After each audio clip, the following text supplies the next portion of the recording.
Hello hi நம்ம சேனலில் kids healthy recipe series போட்டு ரொம்ப நாள் ஆச்சு. இன்றைக்கி பிரேக்ஃபாஸ்ட் கம் ஸ்நாக் ரெசிபி பார்க்கலாம்.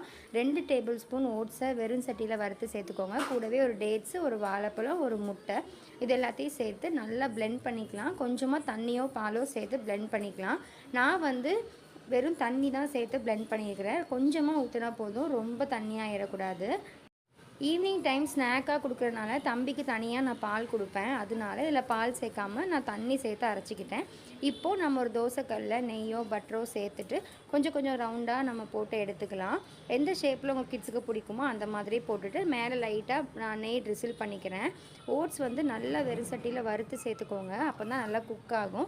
லோ ஃப்ளேமில் நல்லா 2 சைடும் குக் பண்ணி எடுத்துக்கோங்க. இப்போ நான் கூட கொஞ்சம் தேன் சேர்த்துக்கிறேன். சில டைம் இது கூட ஃப்ரூட்ஸும் கட் பண்ணி கொடுப்பேன். சூப்பராக என்ஜாய் பண்ணுவாங்க. நீங்களும் கண்டிப்பாக இந்த ரெசிபியை உங்கள் கிட்ஸுக்கு செஞ்சு கொடுங்க. ரொம்பவே பிடிக்கும், ஹெல்த்தியும் கூட.